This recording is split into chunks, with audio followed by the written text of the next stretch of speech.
Then Jesus said to the crowds and to his disciples, "The teachers of religious law and the Pharisees are the official interpreters of the law of Moses. So practice and obey whatever they tell you, but don't follow their example, for they don't practice what they teach. They crush people with unbearable religious demands and never lift a finger to ease the burden. Everything they do is for show. On their arms they wear extra-wide prayer boxes with scripture verses inside, and they wear robes with extra-long tassels. And they love to sit at the head tables at banquets and in the seats of honor in the synagogues. They love to receive respectful greetings as they walk into the marketplaces and to be called Rabbi. Don't let anyone call you Rabbi, for you have only one teacher, and all of you are equal as brothers and sisters. And don't address anyone here on earth as Father, for only God in heaven is your Father. And don't let anyone call you Teacher, for you have only one teacher, the Messiah. The greatest among you must be a servant, but those who exalt themselves will be humbled, and those who humble themselves will be exalted. What sorrow awaits you, teachers of religious law, and you Pharisees, hypocrites, for you shut the door of the kingdom of heaven in people's faces. You won't go in yourselves, and you don't let others enter either. What sorrow awaits you, teachers of religious law and Pharisees, hypocrites, for you cross land and sea to make one convert, then you turn that person into twice the child of hell you yourselves are. Blind guides, what sorrow awaits you? For you say that it means nothing to swear by God's temple, but that it is binding to swear by the gold in the temple. Blind fools, which is most important, the gold in the temple, or the temple that makes the gold sacred?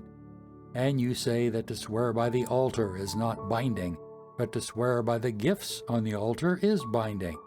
How blind! For which is more important, the gift on the altar, or the altar that makes the gift sacred? When you swear by the altar, you are swearing by it and by everything on it.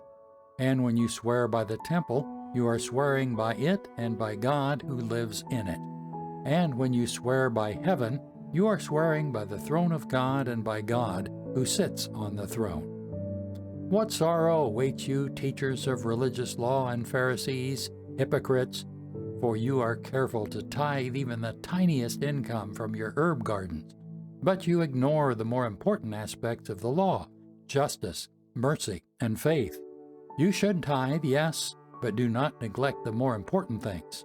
Blind guides, you strain your water so you won't accidentally swallow a gnat, but you swallow a camel. What sorrow awaits you, teachers of religious law, and you Pharisees, hypocrites? For you are so careful to clean the outside of the cup and the dish, but inside you are filthy, full of greed and self-indulgence. You blind Pharisee, first wash the inside of the cup and the dish, and then the outside will become clean too.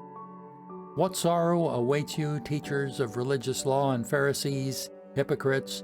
For you are like whitewashed tombs, beautiful on the outside, but filled on the inside with dead people's bones and all sorts of impurity.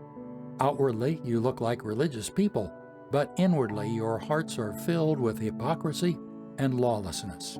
What sorrow awaits you, teachers of religious law, and you Pharisees, hypocrites?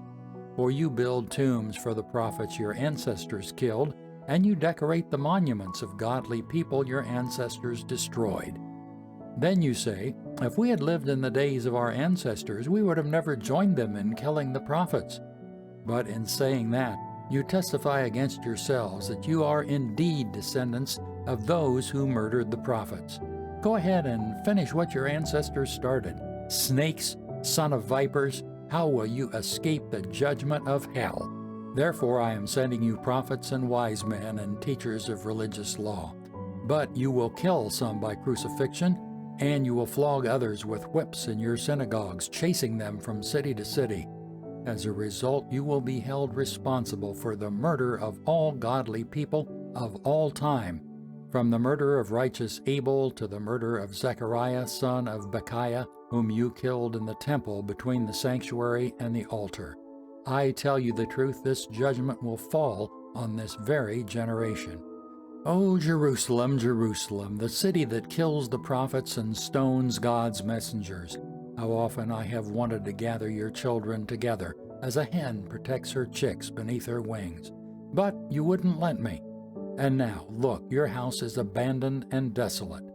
For I tell you this, you will never see me again until you say, Blessings on the one who comes in the name of the Lord.